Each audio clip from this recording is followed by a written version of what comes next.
Superhero schools. Not only do they feature some of the most relatable and compelling younger characters in comics, but they're also a social petri dish for those characters, giving us a whole lot of entertainment. Today we are taking a closer look at these institutions and the individuals who attend them in our list of the top 10 strongest superhero students.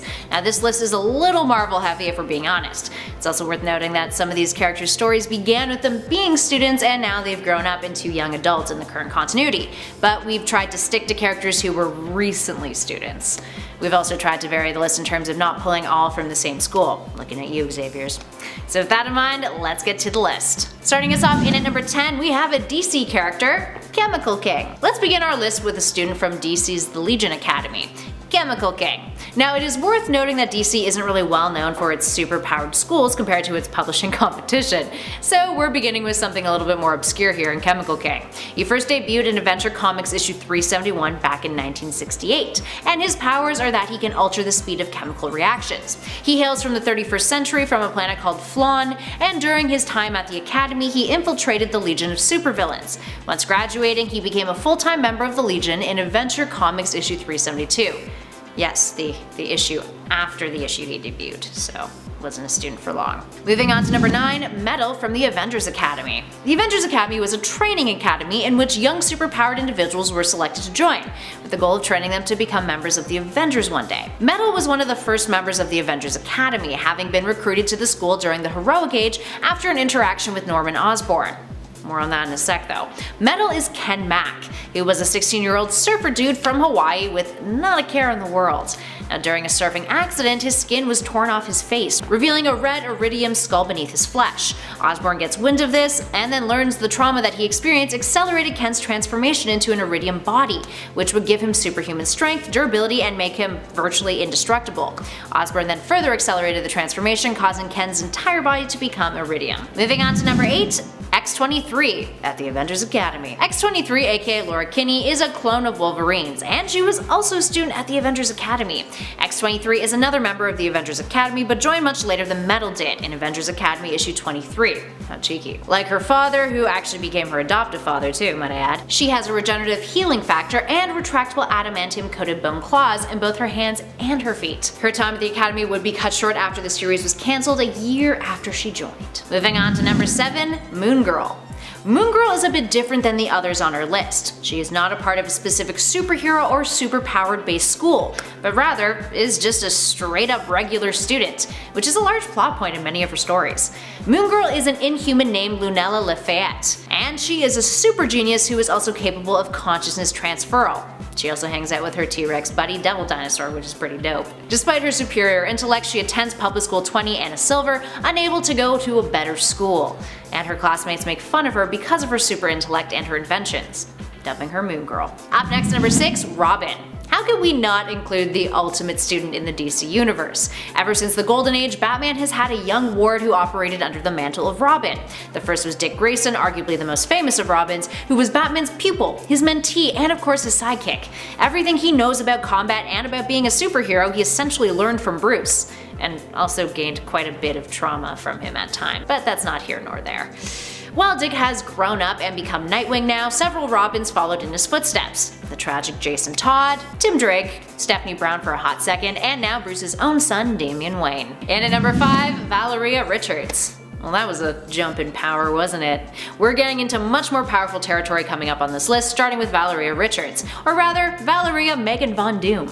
The youngest child of Reed Richards and Sue Storm, and the goddaughter of Victor Von Doom, Valeria is a student at the Future Foundation who has a genius-level intellect, superhuman strength, is invulnerable, can turn invisible and create force fields just like her ma, can time travel, holy, can create energy blasts, has limited telekinesis, and some telepathic abilities. The Future Foundation was created by her father Reed after being discouraged with how Earth scientists viewed science and its applications, with a desire to foster great minds and help mold them into a team to work towards finding solutions for Earth's problems. Sure, it's more of a team than a school, but it is a science team, and that sounds pretty darn educational to me. Moving on to number 4, the Stepford Cuckoos. The Stepford Cuckoos are 5 young women who are all clones of Emma Frost: Sophie, Phoebe, Mindy, Celeste, and Esme. They are the product of experimentation at the Weapon Plus program run by Dr. John Sublime, who had stolen Emma's eggs when she was in a coma. With this, he created thousands of clones, all of which died with the exception of these 5 girls, who Sublime wanted to use to infiltrate the Xavier Institute, which they did. Now, because they are clones of Emma's, they are wickedly powerful, especially when together. They have a telepathic hive mind. Their minds are linked with a continuous telepathic connection, which is strongest when they are in close proximity to one another. They're telepathic and have a flawless organic diamond form. Eventually, after that story arc was over, they would be enrolled in the new Charles Xavier School later on. And they're even celebrated students on other alternate Earths, like on Earth 58163's school run by Magneto, the New Mutants Leadership Institute, who only taught mutants believed to be of great caliber. Now, the remaining sisters in the 616 eventually renamed themselves 3-in-1. These days, during Dawn of X, they have joined up with the mutant nation of Krakoa, with their sisters Sophie and Esme resurrected thanks to the 5, having rejoined the Cuckoos too. In at number 3, ELIXIR.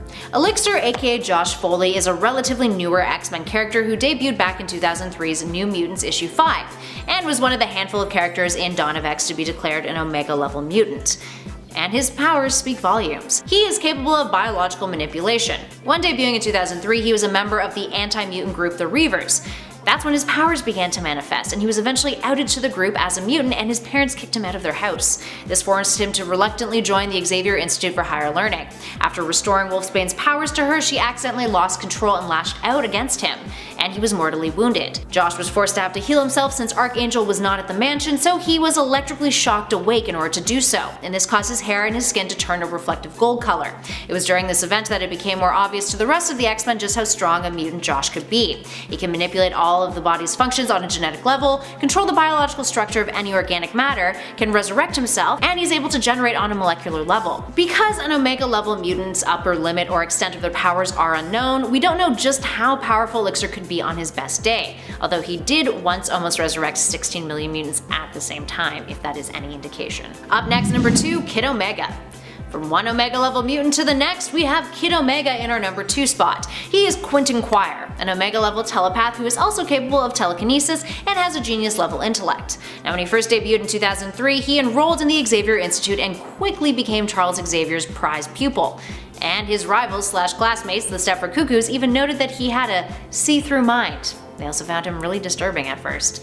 Now, after debating with Xavier about the merits of the school's policies, Quentin started up a gang called the Omega Gang, a group of other students that he convinced to use the mutant drug Kick, and then went full-blown Clockwork Orange with them on a gang of humans.